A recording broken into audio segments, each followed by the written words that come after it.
Okay, thanks for joining me in this discussion on different balance tools and how they each serve a unique purpose, and how the Sanddune is just in a league of its own, and we're going to get more into that. So there's a normal balance pad called an Erickson pad. This is great for just standing on, doing some one leg stuff. It's good for a little bit of force, impact, resistant, but as you can tell, it's just one pad. So this traditionally has been a pretty cool and the mainstream way to train balance.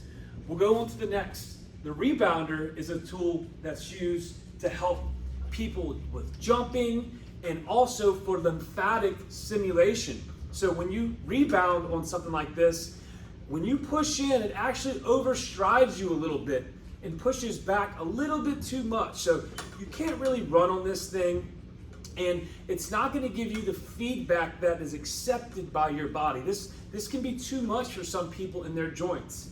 Same with this. You can't really jump too much and get that buoyancy. The next is the Bosu ball. The Bosu ball is just a flat dome.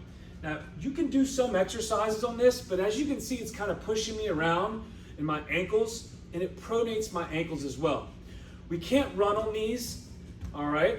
Neither with this or this. It doesn't really help push into our feet and provide a flat, stable surface. Now, this is a flat surface right here, and this just kind of goes forwards, backwards, side to side. Now, all these tools are great, and they can be used in conjunction with one another to get a good effect. But the Sanddune, and why it's in a league of its own, is because it's the only balance tool that actually has two independent platforms. So when you step on this thing, it starts supporting your feet off back. So when it comes down to jumping, however much I push into it, it pushes back. And it's at a unique G-force component that actually mimics what our bodies need in order to run, walk, and march. So this has two platforms, and there's a high end and a low end with a 5% grade. So unlike a flat surface like this or this is actually pushing us downhill, or when we spin around, it's like going uphill.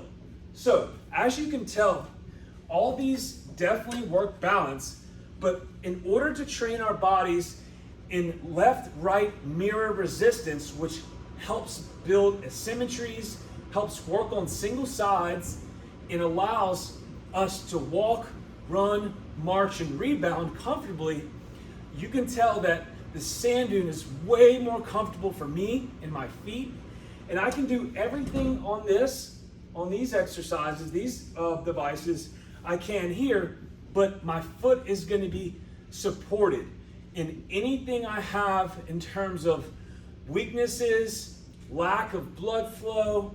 The Sanddune is going to provide a resistance that's going to push back in our feet and give us neural feedback. It's going to work on our brain. It's going to work on the balance while we run, walk, and march in place. So the Sanddune is definitely a league in its own. It's going to provide a resistance that actually helps our bodies absorb more force, and it's going to feel comfortable. And again, all these tools are great, but as you can tell, the Sanddune is definitely different because of the dual platforms, the up and down hill of the Sanddune, and the specific type of foam contained within is going to allow us to train walking, running, marching, and actually be a little bit safer. So there's a short, brief explanation on some of the tools that have previously been used, and this shows how the Sanddune definitely takes things up a notch when it comes to training balance in place, as well as performing any other exercise you would like to comfortably and safely.